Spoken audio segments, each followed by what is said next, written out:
णमो अरिहंताणम णमो सिद्धाणम णमो आयरियाणम णमो वज्रायाणम णमो लोए सब साहुणम।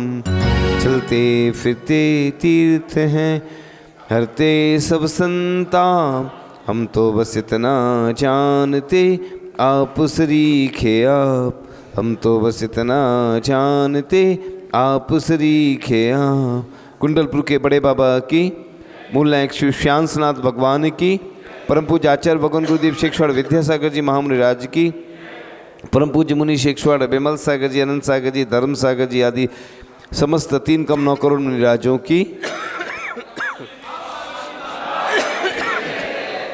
आज का यह पावन प्रसंग श्यांसनाथ भगवान का विधान यहाँ पर संपन्न हो रहा है। और लोग बताते हैं कि पहले मंदिर था, लेकिन जब मंदिर का जीर्णोद्धार होने की जैसे ही योजना बनी और यहाँ पर भगवान जैसे ही विराजमान हुए तो लोगों के दिन बदल गए। ये बात तो लिखी है ग्रंथों में कि जब भी हम अपने आराध्य को उच्चासन देते हैं या नवीन मंदिर बनाते हैं, ऐसा ग्रंथों में लिखा है कि नवीन पाषाण का जिनाने बनाने वाले को अनंत गुना फल मिलता है। और यह जो मंदिर होता है पाषाण का लगभग 2000 वर्ष तक रहता है। यानी जब तक वह मंदिर रहेगा, जो जिन्होंने भी जो दान दिया है उसके लिए तन मन धन से जो भी सहयोग दिया है, उनकी यश कीर्ति पूरी दुनिया में फैलती चली जाती है। उसके साथ साथ पूरी समाज पर भी उस मंदिर का प्रभाव पड़ता है। तो जहाँ जहाँ भी लोगों ने अपने आराध्य को उच्चासन दिया है या रजत की वेदी बनाई है, मंदिर के लिए जो जो भी सहयोग दिया है किसी भी रूप में, जैसे जैसे मंदिर ऊपर उठता जाता है वैसे ही वह व्यक्ति भी ऊपर उठता चला जाता है। इसके लिए शिल्पी का उदाहरण दिया जाता है।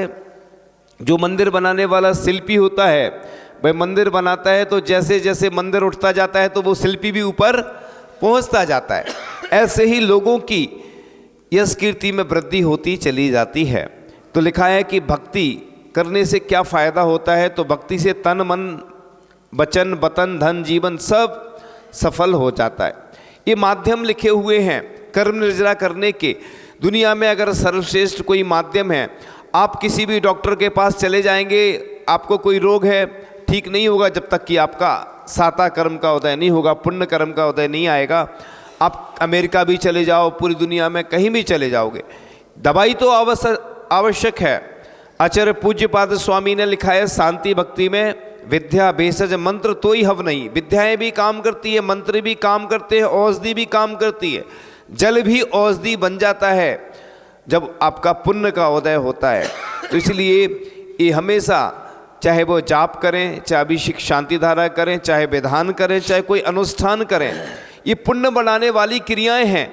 लोग सोच रहे होंगे कि हम नहीं जाएंगे तो शायद वो आयोजन नहीं होगा, या हो जाएगा हम नहीं जाएंगे। लेकिन जहाँ भी ऐसे आयोजन होते हैं जहाँ पर कोई समाज नहीं है, देखो जहाँ समाज होती है वहाँ समाज के लोग लाभ लेते हैं, उधर किसी को बुलाने की आवश्यकता नहीं होती। लेकिन जहाँ समाज नहीं हो और ऐसे अतिशयकारी भगवान हो 511 वर्ष प्राचीन, अभी हमने दर्शन नहीं किए हैं लेकिन उनका चित्र देखा है। चित्र देख के लगता है कि 2-3 बार ऐसी कुछ घटनाएं घटी। अभी हम सिर्फ शॉर्ट एंड स्वीट बता रहे हैं, इसलिए आप लोगों को मालूम चल जाएगा पूरा क्या घटनाएं घटी। तो वह प्रतिमा फिर से वापस आ गई। यानी ऐसी 2-3 बार घटना घटने के बावजूद प्रतिमा का वापस आ जाना, ये अपने आप में दुनिया का सर्वश्रेष्ठ अतिशय और चमत्कार है। क्योंकि लोग वही नमस्कार करते हैं जहाँ कुछ दिखता है। श्यांसनाथ भगवान तो पहले भी यहाँ थे मंदिर में, हमने तो नहीं देखा मंदिर कैसा था, लेकिन अभी तो देख रहे हैं हम। तो लोगों ने जब भावना बनाई, प्रेरणा मिली, तो आप लोगों ने जो पाषाण मंदिर बनाने का जो निर्णय लिया और आपका पुण्य बढ़ता चला गया, सबकी स्थिति बहुत अच्छी हो गई। और हमें तो इतना भी भरोसा है कि आगे आपकी और स्थिति अच्छी होने वाली है, क्योंकि भगवान पे भरोसा करोगे तो सब कुछ अच्छा होने वाला है। तो पूजा भक्ति एक अमृत रस है। जब भरत चक्रवर्ती पूजन आदि करते थे तो पहाड़ बन जाते थे। ऐसे द्रव्य के कैसे बन जाते थे? पहाड़। हम तो नहीं बना पाते हैं पहाड़, वैसे आप लोग नहीं बना पाते, वैसी भक्ति नहीं कर पाते, वैसी पूजन नहीं कर पाते। तो भक्ति से शरीर, मन, आत्मा, हृदय, समाज, देश, परिवार और लोक शुद्ध होता है। यानी भक्ति ही ऐसी माध्यम है, चाहे आचार्य समंतभद्र स्वामी हुए हों, चाहे मानुतुंग आचार्य हुए हों, उन्होंने कुछ नहीं मांगा भगवान से। क्या मांगा? हे भगवान, मैं आपकी बस भक्ति कर रहा हूँ, इस निमित्त से नहीं कर रहा हूँ कि मैं मुक्त हो जाऊँ, ये मेरी जो जेल है, कारागृह है, उससे बंधन से मुक्ति मिल जाए। उन्होंने तो बस भगवान की भक्ति की। एक बार का उदाहरण, संबित शेखर जी में गणेश प्रसाद जी बरनी परिक्रमा लगा रहे थे। वह उस समय ग्रस्त अवस्था में रहे होंगे और परिक्रमा लगाते उनके गले में प्यास की वेदना सताने लगी, कंठ अवरुद्ध होने लगा। उन्होंने कहा, हे पार्श्वनाथ भगवान, यदि मेरा मरण हो गया कंठ सूखने से तो लोग संबित शेखर जी आना छोड़ देंगे। लोग क्या है, जब भी कोई माइनस पॉइंट होता है, कोई घटना घट जाती तो लोग वहाँ जाना ही छोड़ देते हैं ऐसी घटनाएं सुनकर। अब आप जानो हे पार्श्वनाथ भगवान, अब आप जानो। उन्होंने ये नहीं कहा कि मुझे पानी मिल जाए, मेरी प्यास बुझ जाए। थोड़ी देर में आगे चलते हैं, एक छोटा सा कोई कुंड जैसा मिलता है, जल का स्रोत मिल जाता है उनको, और वो जल ग्रहण कर लेते हैं छान करके। और आगे चलते हैं तो लोग पूछते हैं, आप कहाँ से आ रहे हैं? वो बोलते हैं कि अभी अभी जल ग्रहण करके आ रहा हूँ। तो लोग कहते हैं, हमें तो मिला नहीं कोई कुंड। उन्होंने कहा, जाके देखो। जाके देखा तो वो गायब था। अब बताओ, उन्होंने भगवान पार्श्वनाथ से प्रार्थना की थी तो कैसे आ गया? बताओ, वो प्रकट कैसे हुआ? किसने किया? वो किसने? देवों ने। तो आपके चरणों की वो धूल होते हैं। अगर आपका पुण्य प्रबल होता है तो आपकी सब मदद करते हैं। तो इसी प्रकार से अपनी भक्ति में अगर शक्ति होती है तो सब कुछ हासिल हो जाता है। इसलिए जब भी अपन के अंदर ऐसी भावना है तो जो मोक्ष के द्वार पर ताला लगा है उसकी चाबी हमारे पास है, वह है भक्ति। उसके माध्यम से ही ताला खुलता है। तो भक्ति पापी मन को पवित्र करती है। तल्लीनता से भक्ति करने से अतिशय चमत्कार होते हैं। तो भक्ति से आनंद, उत्साह व सफलता की भी प्राप्ति होती है। इसलिए कभी भी ऐसा नहीं सोचो कि हम क्या कर सकते हैं। आप क्या नहीं कर सकते हैं, आप सब कुछ कर सकते हैं। मानव के अंदर, मनुष्य के अंदर इतनी शक्तियाँ विद्यमान होती हैं, बस उद्घाटित नहीं कर पाते। हम इन शक्तियों को अन्य कार्यों में खर्च करते रहते, इसलिए वह शक्ति इकट्ठी नहीं हो पाती हैं। इसलिए अपन जो मोक्ष पूजा है उसको मोक्ष हेतु वैयावृत्ति तब भी कहा है, अतिथि संविभाग व्रत भी कहा है, और सामयिक और पदस्थ ध्यान भी उसको कहा गया है। इस प्रकार से जो भक्ति से ऊर्जा मिलती है उससे एक रसायन का स्राव भी होता है। भगवती आराधना ग्रंथ में लिखा है कि अरहंतादिक के गुणों में प्रीति होना ही भक्ति है।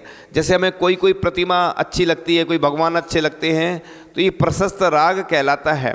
उनके गुणों का वर्णन करना, आप चाहे पूजन नहीं भी आती है, एक व्यक्ति हमारे पास आया, हमें पूजन नहीं आती है, पद्य में नहीं कर पाते हैं, तो गद्य में भी अपन स्तुति कर लेते हैं भगवान की, वह भी पूजन है। लेकिन गा कर के आनंद आता है लोगों को, इसलिए वैसी पूजन लिखी जाती है और करते हैं। तो भगवान की स्तुति, गुरु की स्तुति हम इस प्रकार से करते हैं। तो भावों की विशुद्धि के साथ अनुराग रखना भक्ति है। परिणामों का निर्मल होना ही भक्ति का मूल उद्देश्य होता है। अरहंतादिक पूज्य भगवंतों के गुणों का स्मरण, अनुराग, साधना, उनकी प्राप्ति की भावना एवं बहुमान आदि अनेक माध्यम होते हैं। चाहे उसे स्तुति कहो, स्तवन कहो, वंदना कहो, ये सब उसके ही रूप हैं। तो भगवान से हम क्या प्रार्थना करें प्रतिदिन? हे भगवान, मेरे पैरों में इतनी शक्ति देना कि मैं दौड़ दौड़ कर आपके दरवाजे पर आ सकूं और तीर्थ क्षेत्रों की वंदना कर सकूं, मुनिराजों को आहार दान देने का मुझे सौभाग्य प्राप्त हो, साधुओं को। इसके साथ साथ मुझे ऐसी सद्बुद्धि देना कि सुबह शाम घुटने के बल बैठकर, आज सबसे ज़्यादा समस्या ये राष्ट्रीय नहीं अंतर्राष्ट्रीय समस्या है घुटने वाली, कि पहले बच्चे भोजन आदि करते थे, सब बड़े भी नीचे बैठकर ज़मीन में करते थे। धीरे धीरे स्कूलों से परंपरा शुरू हुई, स्कूल में बेंच पे बैठने लगे, बस में, ट्रेन में, अब धीरे धीरे मंदिर में भी कुर्सियों की व्यवस्था होती गई। किसी डॉक्टर ने बताया है कि ये डॉक्टर जो बोलते हैं कि नहीं ऐसे ही बैठना चाहिए, ये गलत है, अभी हमने कहीं पे सुना था या पढ़ा था। तो अपन की आदत वैसे ही बनती चली जा रही है। ठीक है, जो वृद्ध हैं अगर वो बैठते हैं तो मजबूरी है उनकी, चौके में भी कई बार मुनि महाराज खड़े होते हैं, उनसे भी ऊंचा बैठना पड़ता, तो वो मजबूरी है। लेकिन आजकल युवा भी बैठने लगे सब कुर्सियों पे। जो कुर्सी पे बैठता है भगवान के सामने, उसके जीवन में हमेशा डिमोशन होता है, प्रमोशन नहीं होगा, वो ऊंचा नहीं जा पाता है, वो नीचे जाता है, क्योंकि भगवान नीचे खड़े हैं। देखो आप, भगवान नीचे खड़े हैं और हम उनसे भी ऊपर हो गए हैं। तो पंच परमेष्टि के कभी भी इस प्रकार से नहीं बैठना चाहिए, मजबूरी है जिनकी वो अलग बात है।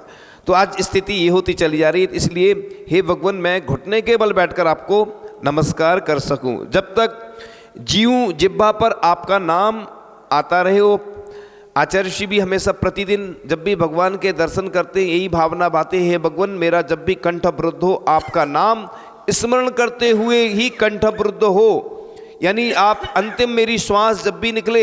आचार्य श्री प्रतिदिन भावना भाते हैं, दर्शन भगवान के करते हैं 3 बार, यही कि मेरा कंठ जब अवरुद्ध हो तो आपका नाम लेते हुए ही मेरा कंठ अवरुद्ध हो। तो प्रेम से भरी हुई आंखें देना, श्रद्धा से झुका हुआ सिर देना, सहयोग करते हुए हाथ देना, ऐसे हाथ देना कि भगवान इन हाथों से मैं नमस्कार भी करूं, अच्छी अच्छी दर्भ चढ़ाऊं, और जितनी स्वर्ण की अच्छी, जहाँ से स्वर्ण निकलता है ना, वो सब आपको अर्पण कर सकूं। भावना में क्या जा रहा है, जितने रत्न हैं अच्छे अच्छे मैं आपको अर्पण कर सकूं भगवान, ऐसी भावना प्रतिदिन भाना चाहिए।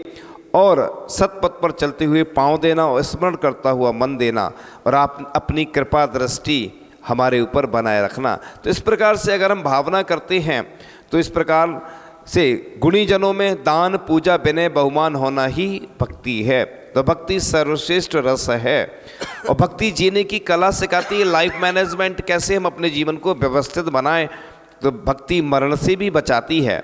कई लोगों ने ऐसे ऐसे उदाहरण दिखाए, जब भी मुसीबत आई, जो प्रतिदिन शांति धारा करते हैं, कोई मंदिर के लिए अच्छी वस्तु देते हैं, प्रतिमा विराजमान करते हैं, तो वह पुण्य उनके काम में आ जाता है। जब भी उनके ऊपर कोई समस्या आती है तो वह रक्षा उनकी हो जाती है। तो विनय भक्ति का श्रेष्ठ तरीका है, और इस प्रकार से भक्ति से विशेष शक्तियाँ प्रकट होती हैं और आध्यात्मिक सिद्धियाँ प्रकट होती हैं।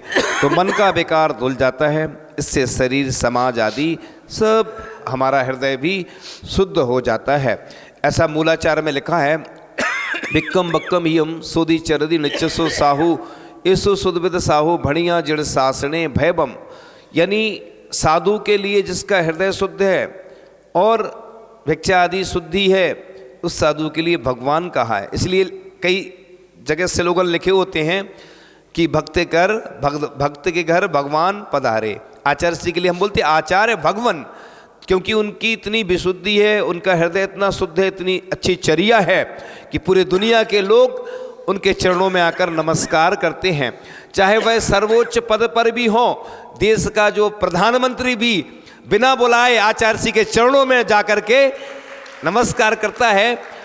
तो ये आचार्य श्री की साधना का प्रभाव है। लोग कहते हैं जैन धर्म में कुछ नहीं मिलता है, हमने तो खुद देखा है ना कि आचार्य श्री की साधना का प्रभाव है कि आचार्य श्री बुलाते नहीं और बिना बुलाए वो चरणों में जाकर के नमस्कार करते हैं।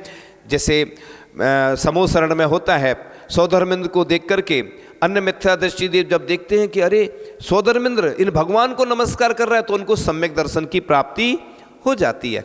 इसी प्रकार से आप लोग श्रेयांसनाथ भगवान का अच्छा सुंदर सा मंदिर बनाने में अपना सब लोग योगदान दें। इसके साथ साथ खोड़ादरी में जो पंचकर्णक होने वाला है, यहाँ पर चतुर्मास भी हुए हैं, आर्य संघ के, ये तो अपना कर्तव्य है।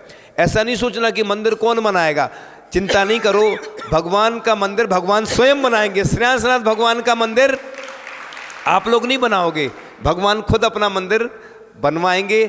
हमें मालूम है जहाँ जहाँ भी मंदिर बने हैं, लोगों ने सोचा कि हम बना रहे हैं, आप क्या कर पाओगे। भगवान के कार्यों में श्रेयांसी बहुविघ्नानी, यानी अच्छे कार्यों में विघ्नाते हैं। इसलिए घबराना नहीं, डरना नहीं। बहुत उत्तंग जिनालय बनेगा, जब लोग देखेंगे तो सिर नीचा करके देखना पड़ेगा, और कई लोगों की तो टोपी भी गिर जाएगी। ऐसा आचार्य जी बोलते हैं, टोपी गिर जाएगी देखते देखते। इन्हीं भावनाओं के साथ ऐसे ही आप लोग उत्साह के साथ खानू कॉलोनी में तो चातुर्मास की जरूरत हर साल है ही और मिलना भी चाहिए, और प्रयास करते हैं। यहाँ के लोग आचार्य श्री के प्रति बड़े समर्पित हैं, और आचार्य श्री के पास बार बार जाएंगे तो निश्चित रूप से आपको चातुर्मास मिलेगा, और आचार्य भगवान की कृपा आपके ऊपर बनी रहे। इन्हीं भावनाओं के साथ परम पूज्य आचार्य भगवान गुरुदेव शिक्षण विद्यासागर जी महामुनिराज की